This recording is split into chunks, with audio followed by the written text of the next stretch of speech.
नमस्कार दोस्तों, welcome back to एलजेएमएस academy. मैं अनूप आप सभी का एक बार फिर से स्वागत करता हूं अपने इस एडवांस एक्सेल कंप्लीट कोर्स के 6th क्लास में। पिछली क्लास में हमने रिपोर्टिंग से जुड़ी बहुत ही इंपॉर्टेंट टिप्स और बेस्ट प्रैक्टिसेस के बारे में बात की थी। जैसे कि अगर आप अपने रिपोर्ट्स को ज़्यादा प्रोफेशनल अगर दिखा सको तो उसके लिए आप ये रिपोर्टिंग टिप्स आप यूज कर सकते हो। आज की क्लास में उसी टॉपिक का अगला जो पार्ट है मैं बनाने जा रहा हूँ। इस वीडियो में हम रिपोर्टिंग से जुड़ी कुछ प्रैक्टिकल और एडवांस टेक्निक सीखेंगे जो आपको ऑफिस में एमआईएस रिपोर्टिंग और डैशबोर्ड बनाने के लिए हेल्पफुल होगा आपके लिए। मैं हर पॉइंट को रियल एग्जांपल के साथ एक्सप्लेन करूंगा, इसलिए वीडियो के अंत तक जरूर देखिएगा। अगर आपने पिछली क्लासेस अभी तक देखी नहीं है तो पहले उसे जरूर देखिए, क्योंकि आज का जो सेशन होगा उसी का अगला पार्ट है। चलिए बिना किसी डिले के शुरू करते हैं। आज जो हम स्टार्ट करने जा रहे हैं, पिछले क्लासेस हमने ऑटो फिट तक पढ़ा था। ऑटो फिट ड्रो यहाँ तक हमने शॉर्टकट कमांड के थ्रू जाना था कि कैसे किया जाता है। आज हम स्टार्ट करेंगे मर्ज एंड सेंटर। सो मैं डेटा ये लेता हूँ मर्ज एंड सेंटर करने का। मैं यहाँ से डिलीट कर देता हूँ। देखिए ये मेरा डेटा है। अब मुझे मुझे क्या करना है, एक हेडर लिखना है। एक हेडर का एक टोटल का एक समरी टाइप से एक हेडर चाहिए मेरे को। अब यहाँ सबको यहाँ मर्ज करके लिखना है। मर्जिंग क्या होता है, अब एक सेल से ज़्यादा अगर आप यूज करते हैं, उसको एक सेल बनाना चाहते हैं, 4 सेल को मिला के अगर आप एक सेल बनाना चाहते हैं, उसी को मर्जिंग कहा जाता है। ठीक है। अब मैं क्या करता हूँ, इस सारे सेल को मुझे एक सेल बनाना। अभी क्या करेंगे, आप क्लिक करेंगे तो ऐसे क्लिक हो रहा है, लेकिन मुझे मुझे मर्ज करना है। तो मर्ज के लिए आपको ये क्लिक करना होगा, इतना सेल को सेलेक्ट करना होगा। सेलेक्ट करने के बाद आपको देखिए यहाँ पे होम टैब में जाएंगे, मर्ज एंड सेंटर पे क्लिक करेंगे तो यहाँ पे देखिए मर्ज एंड सेंटर हो गया। कोई कलर अगर देना चाहते हैं आप यहाँ पे दे सकते हैं। अब अगर कोई नाम लिखेंगे आप, हेडर में हेडर लिख देता हूँ। देखिए अगर आपने नाम लिखा हेडर तो ये देखिए बीच में आया, एक ही सेल है। अगर यहाँ क्लिक करेंगे तो ऐसे सेल आप जा सकते, इधर क्लिक करेंगे तो केवल एक ही सेल होगा। लेकिन ये बेस्ट प्रैक्टिस है, बट होता क्या है, कभी कभी आपको दिक्कत इसमें ये आती है। अगर आप डेटा पे काम कर रहे हो और एक सेल अगर आपको ऐड करना हो गया शॉर्टकट कमांड से, एक कॉलम अगर आपको ऐड करना हो गया शॉर्टकट कमांड से, तो जैसे ही आप कंट्रोल के साथ स्पेस क्लिक करेंगे तो देखिए पूरा का पूरा डेटा सेलेक्ट हो गया। तो आपको क्या करना होता है, इस तरीके से सेलेक्ट करके उसके बाद कंट्रोल शिफ्ट और प्लस करना होता है, तब कहीं जाके ये ऐड होता है। लेकिन अगर आप चाहते हैं कि माउस से क्लिक ना करके कंट्रोल स्पेस के साथ ही इसे हम सेलेक्ट करें, तो उसके लिए एक और तरीका है। आपको सबसे पहले इसे अनमर्ज करना होगा। अनमर्ज कर दिया। अनमर्ज करने के बाद ये अनमर्ज हो गया। अब देखिए सेल आपका काम कर रहा है इस तरीके से। अब इन सबको ऐसे करना है, सबको सेलेक्ट करना है। सेलेक्ट करने के बाद कंट्रोल 1 प्रेस करना है। कंट्रोल 1 के बाद अलाइनमेंट में जाना है और यहाँ पे आपको देखिए सेंटर क्रॉस सिलेक्शन पे क्लिक करना है। उसके बाद यहाँ पे सेंटर पे क्लिक कर देना है और इसे कर देना है ओके। आप जैसे ही ओके करेंगे देखिए ये ऑलरेडी ये मर्ज हो गया। बट यहाँ पे आपका सेल जो है वो काम करेगा। देखिए सिंगल सिंगल, पहले क्या था, आपने यहाँ से सेल अगर जैसे ही यहाँ किया तो सारा का सारा सेल एक ही सेल बन जाता था। लेकिन अब देखिए सब अलग अलग सेल है, इसके बावजूद भी ये मर्ज हो गया। अगर आप चाहते कॉलम ऐड करना तो कंट्रोल के साथ अगर स्पेस भी क्लिक करेंगे तो देखिए केवल यही सेलेक्ट होगा। तो ये सबसे ज़्यादा प्रैक्टिस, मतलब सबसे ज़्यादा ही अच्छा, अगर देखा जाए सबसे बढ़िया यही है। अगर ये ज़्यादा यूज़ करेंगे तो आपके लिए हेल्पफुल होगा कि शॉर्टकट कमांड अगर यूज़ करेंगे तो इसके लिए आपको बहुत हेल्प मिलेगी। दूसरा आ गया इंसर्ट रो एंड कॉलम। अगर आपको बीच में देखिए ये अगर बीच में आपको कॉलम इंसर्ट करना, ये मैं हटा देता हूँ। बीच में कॉलम इंसर्ट करना हो या बीच में कोई कॉलम इंसर्ट करना हो तो कॉलम इंसर्ट करने का शॉर्टकट कमांड जो होता है कंट्रोल शिफ्ट प्लस होता है। कंट्रोल शिफ्ट प्लस जैसे आप प्रेस करेंगे एक कॉलम ऐड हो गया। रो भी ऐड करना होगा तो आप ऐसे प्रेस कीजिए कंट्रोल शिफ्ट प्लस, तो देखिए रो भी ऐड हो गया। कभी भी अगर आपको ऐड करना हो कंट्रोल शिफ्ट प्लस ही आपको यूज करना। कंट्रोल शिफ्ट प्लस से कॉलम भी ऐड होगा और रो भी ऐड होगा। आप ये यूज कर सकते हैं। उसके बाद क्या है, उसके बाद हाइड कॉलम। कॉलम्स को अगर हाइड करना हो तो कैसे हाइड किया जाता है और रो को कैसे हाइड किया जाता है। देखिए अगर कॉलम को हाइड करना हो तो आपको क्या करना होगा, कंट्रोल के साथ स्पेस सेलेक्ट करना होगा और कंट्रोल के साथ आपको 0 प्रेस करना होगा। ये हाइड हो गया। जैसे आप ये करेंगे आपका ये हाइड हो जाएगा। कंट्रोल के साथ आप ये प्रेस करेंगे और 0 प्रेस कर देंगे, हाइड हो जाएगा। अगर सबको अनहाइड करना हो तो पूरे को सेलेक्ट करना होगा और ऑल्ट एच ओ यू और देखिए यहाँ पे एल प्रेस करेंगे अनहाइड हो जाएगा, एल प्रेस कर दिए तो ये आपका अनहाइड हो गया। मैंने यहाँ पे सारा शॉर्टकट कमांड लिख भी दिया है। देखिए ऑल्ट कंट्रोल 0 ये है, अनहाइड का है alt H O U L. ठीक है, अब आते हैं ऑटो सीरीज। एक ऑटो सीरीज होता है, ये भी बहुत कमाल का फंक्शन है, सॉरी फंक्शन कह रहा हूँ, ये टूल्स एक तरीके का है। ठीक है, मैं इस डेटा को उठाता हूँ, ये ऑटो सीरीज आपको ऐसे ही दिखा देता हूँ मैं।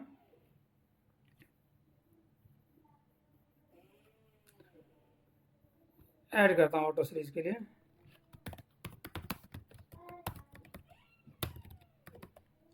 ठीक है, ऑटो सीरीज।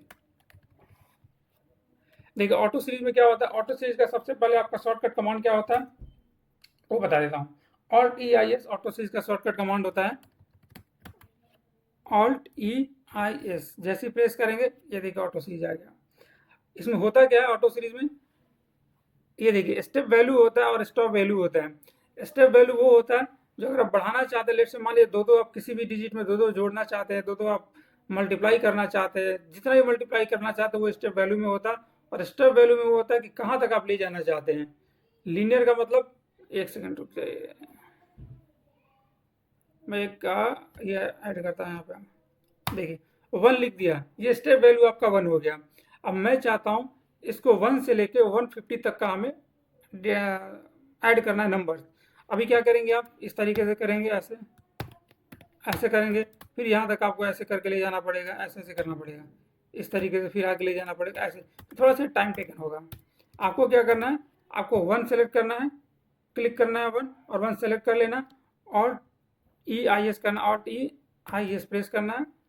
अब देखिए ये रो वाइज है कॉलम वाइज है, रो वाइज करेंगे तो आपको इस तरीके से बढ़ेगा, कॉलम वाइज करेंगे तो इस तरीके से बढ़ेगा। मैं कॉलम पे प्रेस करता हूँ, कॉलम पे क्लिक करता हूँ, क्योंकि ये कॉलम में है, मुझे कॉलम वाइज चाहिए, रो वाइज नहीं चाहिए। कॉलम पे कर दिया, लीनियर लेता हूँ। स्टेप वैल्यू जो दिया हुआ है 1 दिया हुआ है, 1 दिया हुआ इसका मतलब एक एक करके आगे बढ़ेगा। 2 लिख दूंगा तो हर एक में दो दो ऐड करके आगे बढ़ेगा। कहाँ तक ले जाना है, 150 तक।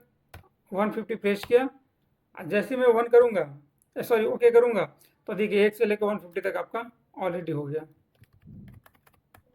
ये कॉलम में हो गया। अगर रो में करना चाहते हैं आप इसी पे ले जाइए cursor, alt E I S press कीजिए, और देखिए रो ऑलरेडी है, और 1 से लेकर 150 तक करिए और ओके करिए, तो देखिए रो वाइज 1 से लेकर 150 तक हो गया। इसमें बेनिफिट ये है कि आपको बार बार आपको सेलेक्ट करने की जरूरत नहीं है, एक बार आप नंबर डालिए और जितना आपको लिखना है वो लिख सकते हैं।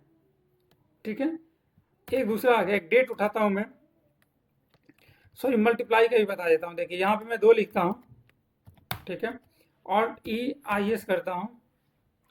अब देखिए ग्रोथ, ग्रोथ का मतलब मल्टीप्लाई या मल्टीप्लाई कह सकते हैं आप। ठीक है, अब यहाँ पे दो दो ऐड करना है मुझे। अच्छा लीनियर भी लेता हूँ मैं, लीनियर में अब मुझे क्या करना है, दो दो ऐड करना है इसमें, दो दो ऐड करना, और कहाँ तक ऐड करना, 100 तक ऐड करना है। अब देखिए इसमें दो में दो दो ऐड होता रहेगा, देखिए 2 4 6 सब में दो दो ऐड, 2 में 2 ऐड हुआ, 4 4 में 2 ऐड हुआ, ये 6 में 2 ऐड हुआ, इस तरीके से, यानी कि 2 का एक टेबल बन गया। ठीक है, तो इस तरीके से कर सकते हैं। ग्रोथ जो होता है, 2 ले लिया, ग्रोथ एक मल्टीप्लाई होता है। देखिए लीनियर में हो गया, ग्रोथ लेता हूँ तो ग्रोथ में क्या करना है, मल्टीप्लाई करेगा ये। आप 2 लिखेंगे और स्टेप वैल्यू 100 देंगे और इसको कॉलम पे कीजिए और ओके करिए, तो देखिए सब में दो दो ऐड हुआ, 2 मल्टीप्लाई हुआ 2 से, 2 से 4 में, 4 से 8 में, 8 से 16 में, 16 से, इस सब में दो दो से मल्टीप्लाई होता गया। 64 से अगर मल्टीप्लाई करूँगा 2 में तो 100 से ज़्यादा चला जाएगा, ये इसीलिए नहीं आया, क्योंकि मैंने इसको बोला था कि 100 तक ही रखना है आपको। अब यहाँ पे कोई डेट लेके देखता हूँ, लेट्स से डेट लिख दिया मैंने, ठीक है, 2/8/2026 ये आज का डेट है, और ऑल्ट ई आई एस करता हूँ मैं, और यहाँ पे देखिए डेट ऑटोमेटिक सेलेक्ट कर लिया। अब डेट में क्या चाहता हूँ मैं कि स्टेबल एक एक डेज करके आगे बढ़े ये, और कब तक आगे बढ़ाना है, यहाँ पे आपको एंड डेट लिखना होगा। अभी 2/8 ये है, मैं कोई एंड डेट लिख देता हूँ, 2/09/2026, इसको कॉलम में कर देता हूँ। अभी जब ऐड करूँगा तो देखिए 2 से लेके 2 सितंबर तक मैंने बोला था, 2 सितंबर तक डेट आ गया। ये आपको मैन्युअली लिखने की जरूरत नहीं है, आप खुद से लिख सकते हैं ऑटो सीरीज के थ्रू। एक ये देखिए ALT-EIS में लिखता हूँ। यहाँ पे अगर निकालना चाहते हैं ना कि कौन सा डे है, कौन सा ये है, आप यहाँ से टेक्स्ट फंक्शन के थ्रू आप निकाल सकते हैं। अगर आपको मंथ निकालना है, मंथ का नाम या डे का नाम निकालना है, तो टेक्स्ट लगाएंगे, वैल्यू लेंगे, कॉमा देंगे, और फॉर्मेट में अगर आप 1 2 3 4 बार डी लिखेंगे तो पूरा का पूरा नेम आएगा, जैसे मंडे, ट्यूसडे, वेंसडे ऐसे। अगर आप केवल 3 बार डी लिखेंगे तो MON आएगा, 3 लेटर्स में आएगा। मैं दिखा देता हूँ। एक अब यहाँ से आप पता कर सकते हैं कौन सा संडे, कौन सा मंडे है। ये 3 लेटर्स में चाहिए तो 3 बार डी लिखिए, एंटर कीजिए, देखिए 3 बार आ गया। ठीक है, तो ऑटो सीरीज में ये होता है। अगर आप यहाँ भी संडे भी लिखेंगे, अगर मंथ का भी है तो मंथ का भी कर सकते हैं। इसमें देखिए वीकेंड है, मंथ है, और वीकेंड अगर आपको पता करना हो तो वीकेंड तो टेक्स्ट के थ्रू पता कर सकते हैं, ज़्यादा सिंपल है। ठीक है, तो ये होता है टेक्स्ट सीरीज। अब एक होता है टेबल फॉर्मेट, टेबुलर फॉर्मेट होता है, वो मैं बता देता हूँ आप लोगों को।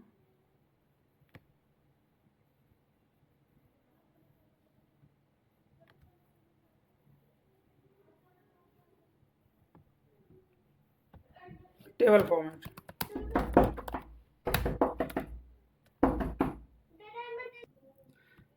हाँ, सो अब टेबल फॉर्मेट देखेंगे। टेबल फॉर्मेट क्या होता है, एक्चुअली इंटरव्यू में पूछा जाता है। 2 टेबल अगर आपको दिया जाए, लेट से मैं कोई टेबल उठाता हूँ यहाँ से, ये डेटा में उठा लेता हूँ, एक सेकंड, मैं ये डेटा उठा लेता हूँ, इतना डेटा उठाता हूँ। ठीक है, और दूसरी तो यही सेम डेटा मैं यहाँ उठा लेता हूँ।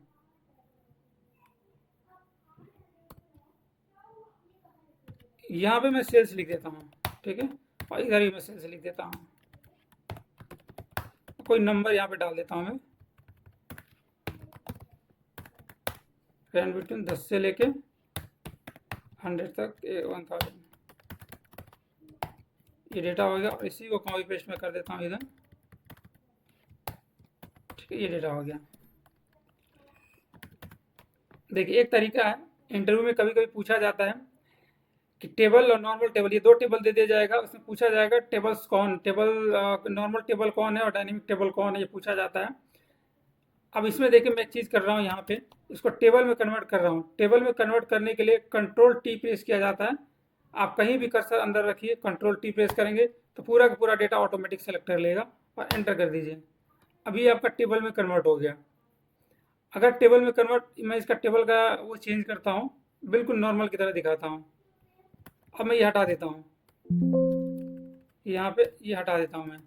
देखिए दोनों नॉर्मल टेबल लग रहे हैं। आगे पूछा जाएगा कि कौन सा इसमें नॉर्मल टेबल है, कौन सा डायनेमिक टेबल है। इससे आपको अंदाजा लगाना है। आप कैसे, यहाँ भी कर्सर ले जाइए, यहाँ भी कर्सर ले जाइए, बिल्कुल सेम है, बट डिफरेंसेस क्या है, जब इसके अंदर आप कर्सर ले जाएंगे तो देखिए यहाँ टेबल डिजाइन करके आ जाएगा, जब इसके अंदर ले जाएंगे कर्सर तो ये टेबल डिजाइन हट जाएगा। तो रिकॉग्नाइज करने का ये बेस्ट तरीका है कि कौन सा नॉर्मल टेबल है, कौन सा डायनेमिक टेबल है। ये जो डायनेमिक टेबल होता है ये बहुत ज़्यादा इंपॉर्टेंट है, बहुत ज़्यादा बढ़िया भी होता है आप लोगों के लिए। ये डायनेमिक होता है क्योंकि कोई भी डेटा अगर आप ऐड करेंगे नीचे, देखिए अगर कोई भी डेटा नीचे ऐड करेंगे तो ऑटोमेटिक डिटेक्ट कर लेगा। अगर यहाँ पे कुछ भी अगर आपने ये प्रेस किया, ये प्रेस कर दिया, ये ऑटोमेटिक ले लेगा। कैसे ले लेगा देखिए मैं दिखा देता हूँ। यहाँ पे मैं एक सेल लेता हूँ, सम करता हूँ, और सम में मैंने क्या किया, यहाँ तक सम ले लिया, यहाँ तक, और ये सम लेता हूँ यहाँ तक, इस टेबल का भी सम ले लेता हूँ। देखिए ठीक है, अब इसको मैं क्या करता हूँ, वैल्यू में पेस्ट कर देता हूँ ताकि नंबर चेंज ना हो, और इसे भी वैल्यू में पेस्ट कर देता हूँ ताकि नंबर चेंज ना हो।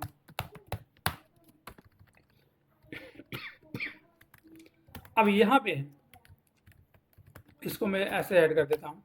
ठीक है, अब यहाँ पे देखिए कोई एक ये मैं ऐड कर रहा हूँ, और एक नंबर और ऐड कर रहा हूँ यहाँ पे। अभी देखिए 888 है, और जैसे यहाँ पे ऐड करूँगा तो देखिए ऑटोमेटिक चेंज हो गया, ये ऑटोमेटिक ऐड कर लिया। लेकिन इसके अंदर अगर मैं चेंज करूँगा तो आप देखिए नहीं चेंज होगा। ये कर लिया, और यहाँ पे ऐड करता हूँ, ये बिल्कुल चेंज नहीं होगा। तो नॉर्मल टेबल में और डायनेमिक टेबल में ये डिफरेंसेस होता है। अगर आप डेटा वैलिडेशन भी लगाते हैं, लेट से मान लीजिए यहाँ पे कोई डेटा वैलिडेशन आपने लगाया, ये डिपार्टमेंट उठा लिया आपने, ठीक है, यहाँ पे पेस्ट किया और एम करके इसका रिमूव डुप्लीकेट हटा लिया आपने। ठीक है, रिमूव डुप्लीकेट आप यहाँ से भी हटा सकते हैं और देखिए यहाँ पे डुप्लीकेट रिमूव करने का होगा, ये डुप्लीकेट रिमूव का ऑप्शन है, यहाँ से भी ओके कर सकते हैं। ठीक है, एक तो ये हो गया और एक दोबारा से मैं ये उठाता हूँ और यहाँ पेस्ट करता हूँ। और डिफरेंसेस मैं दिखा रहा हूँ आप लोगों को डेटा वैलिडेशन में ऑटोमेटिक कैसे ऐड किया जाता है। अब इस पे देखिए डेटा वैलिडेशन में लगाता हूँ, इस पे डेटा वैलिडेशन में लगाता हूँ, लेकिन इसको उससे पहले टेबल में कन्वर्ट करके कंट्रोल टी कर लेता हूँ,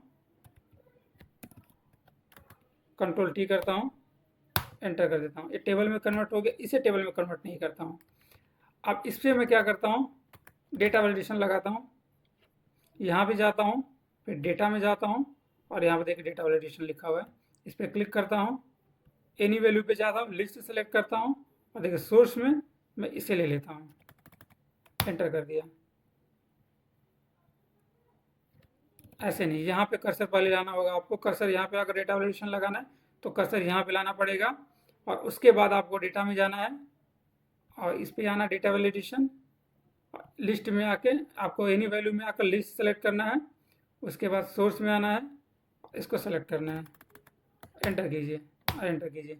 अब देखिए कर्सर हटा दूंगा तो पता नहीं चलेगा, तो कर्सर यहाँ पे ले जाकर आपको क्या करना है, होम पे आना है और देखिए सेल स्टाइल जो दिया हुआ है, कोई भी सेल स्टाइल आप ले सकते हैं, ये ले लिया मैंने। ठीक है, अब देखिए सारा यहाँ पे दिखेगा, ये दिख रहा है ना, जो भी चीज़ें यहाँ पे दिख रही है। अब वही सेम चीज़ मैं इसके साथ भी करने जा रहा हूँ।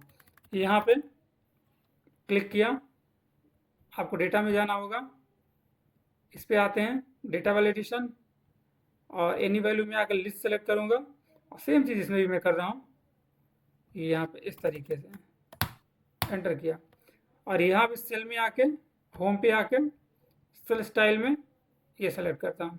अब देखिए मैं इसके अंदर क्या ऐड करता हूँ, यहाँ पे क्या है, सेल्स तक है ना, यहाँ पे देखिए सेल्स तक दिया हुआ है। अब यहाँ पे कोई और मैं ऐड करता हूँ, एडमिन ऐड करता हूँ और यहाँ भी एडमिन ऐड करता हूँ। अब देखिए यहाँ पे अगर आप क्लिक करेंगे यहाँ पे तो ऑटोमेटिक एडमिन ऐड हो गया। यहाँ पे क्लिक करेंगे तो देखिए यहाँ पे कुछ भी ऐड नहीं हुआ। ये डिफरेंसेस होता है डायनेमिक टेबल और नॉर्मल टेबल में। डायनेमिक टेबल कंट्रोल टी के साथ अगर करते हैं तो ऑटोमेटिक डायनेमिक रहेगा। कोई भी रिपोर्ट बनाना होगा ये ऑटोमेटिक आप जो भी उसमें डालेंगे ऑटोमेटिकली आपके रिपोर्ट में शो करेगा। ठीक है, एक होता है सब टोटल। देखिए सब टोटल में बता रहा हूँ आपको,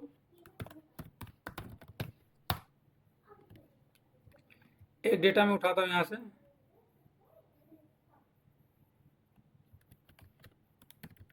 ये डेटा में उठा लिया, सब टोटल में आता हूँ। देखिए अभी यहाँ पे सीरियल नंबर लिख रहा हूँ, सीरियल नंबर मैंने लिख दिया।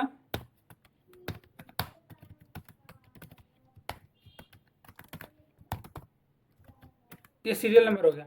अब इसमें होता क्या है, जब भी अगर आपको सीरियल नंबर के थ्रू कॉपी पेस्ट करना होगा ना, जब भी आप यहाँ पे कुछ भी अगर लेट से मान लीजिए आपने MIS सेलेक्ट करा, फाइनेंस सेलेक्ट किया, जब भी फाइनेंस सेलेक्ट करेंगे अब देखिए सीरियल नंबर ये गड़बड़ हो गया। अब कहीं कॉपी पेस्ट करना होगा तो सीरियल नंबर आपको दोबारा से लिखना पड़ेगा। ठीक है, ये हम कैसे सही करेंगे, सब टोटल एक फॉर्मूला होता है, सब टोटल के थ्रू आप कर सकते हैं। देखिए अब यहाँ पे एक सब टोटल के थ्रू मैं सीरियल नंबर लगाता हूँ, तो यहाँ पे सब टोटल का एक फंक्शन लिखना होगा। ये देखिए सब टोटल आ गया।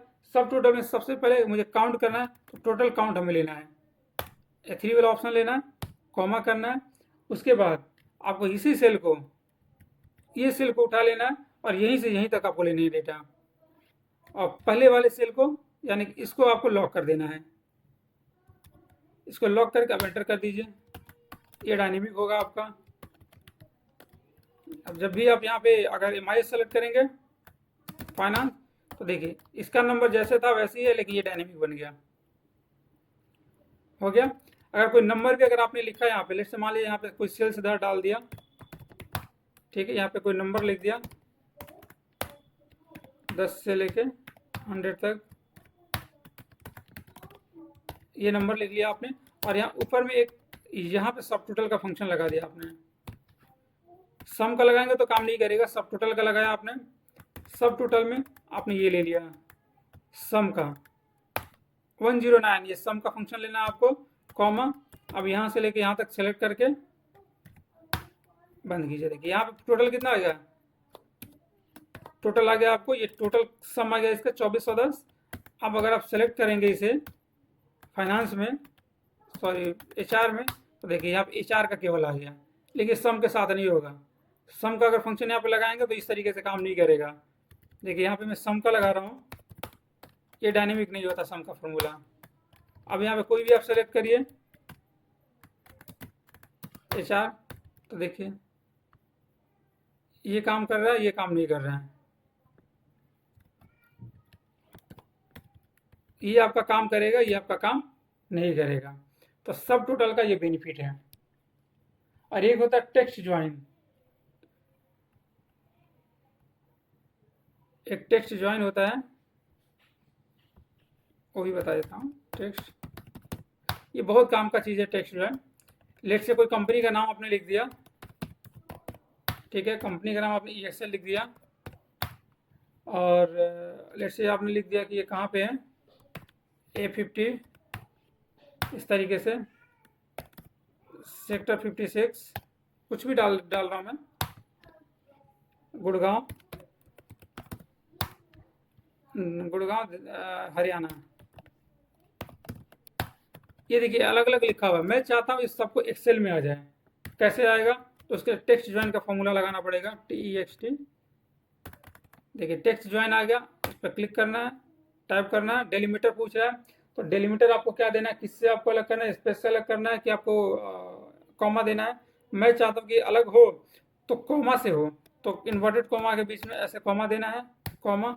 ट्रू इग्नोर एम्प्टी सेल्स, तो हमेशा आपको ट्रू सेलेक्ट करना है, कॉमा, पूरा पूरा सेल को उसके बाद आपको सेलेक्ट कर लेना है, और उसके बाद आप एंटर कीजिए।